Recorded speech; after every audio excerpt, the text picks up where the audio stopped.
السلام علیکم ورحمۃ اللہ وبرکاتہ۔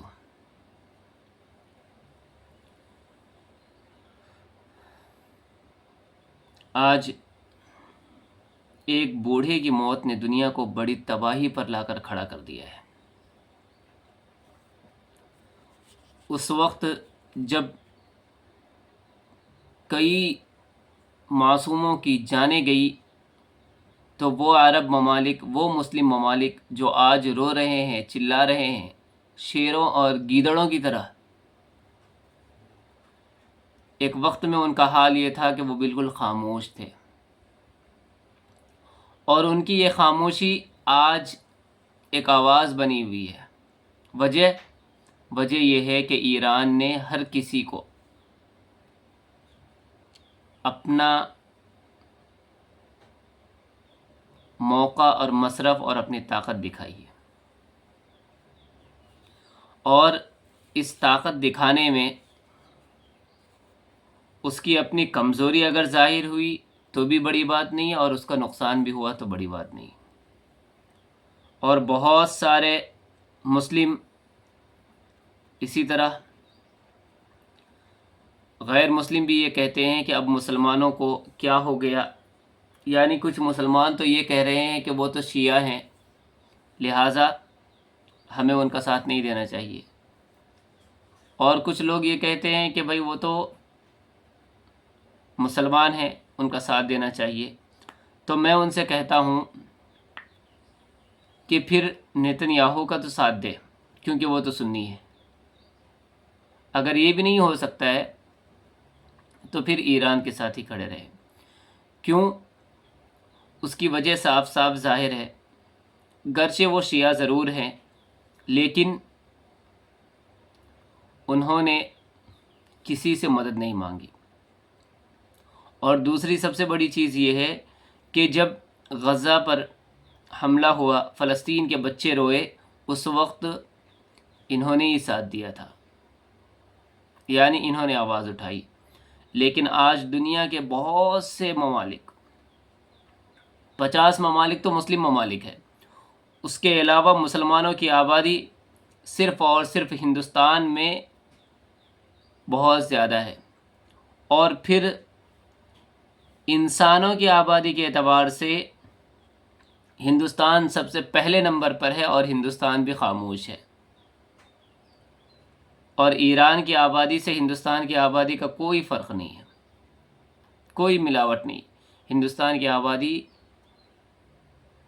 140 کروڑ کی ہے، اور ایران کی آبادی 9 کروڑ 32 لاکھ تک ہے، اور اسرائیل کی آبادی بھی فی الحال ان کے برابر ہی ہے، یعنی ایران کے برابر ہی ہے،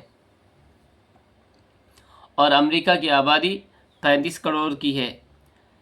جب یہ سارے آبادی والے ممالک خاموش تھے اس وقت میں، تو آج ان کو رونے کی ضرورت اس لیے نہیں ہے کہ اس وقت بچوں کی آوازیں ان کے کانوں تک نہیں گئی، اور وہ عرب ممالک جنہوں نے غزہ اور فلسطین کے لیے کچھ نہیں کیا، آج ان کو رونا نہیں چاہیے، کیونکہ غزہ کے رونے کی آواز آج بند ہو چکی ہے۔ لیکن ان بچوں کی موتوں نے یہ کہا ہے کہ اے مسلم ممالک، اے مسلم حکمراں،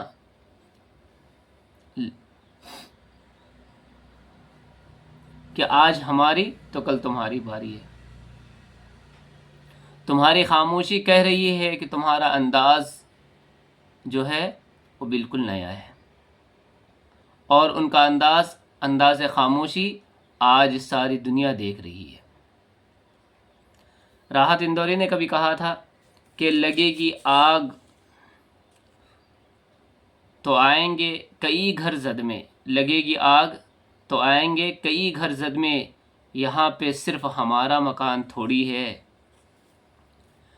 یعنی یہ الفاظ ایرانیوں کے ہیں اور غزہ کے، فلسطین کے ہیں، کہ انہوں نے زبان حال سے یوں کہا تھا کہ آج ہماری ہے تو کل تمہاری باری ضرور ہے۔ آگ لگانے والا یہی وہ انسان تھا جس نے غزہ اور فلسطین کو نیست و نابود کر دیا، اور اس کے بعد جب آگ کی آواز میں کسی کی آواز نہیں نکلی، اور آج وہی آگ اپنی لپیٹ میں ساری دنیا کو لینے کی کوشش کر رہا ہے۔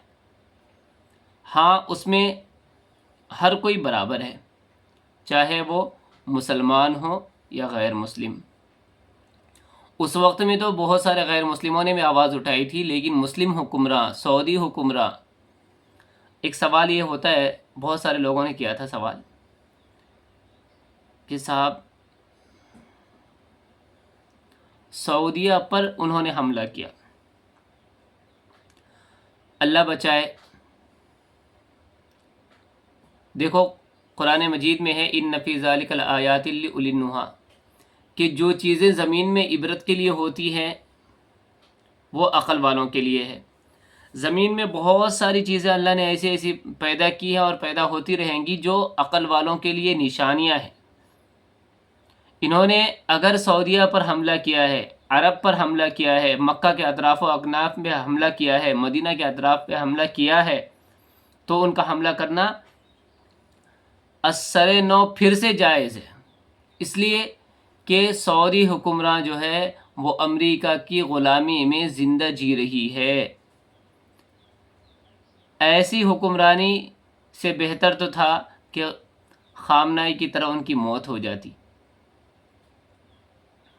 آج دنیا کی تباہی کا راز صرف یہی ہے کہ ان حکمرانوں نے، سعودی حکمرانوں نے ہو یا قطر کے حکمراں ہو یا کہیں کے بھی ہو، مسلم حکمرانوں نے کبھی آواز نہیں اٹھائی، تو آج بھی ان کو آواز اٹھانے کا حق نہیں ہے۔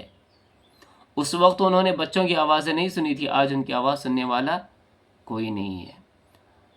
بس ہم یہی تمنا رکھتے ہیں کہ اللہ ہمارے احوال کو درست فرمائے، مسلمانوں کو کامیاب فرمائے، آمین۔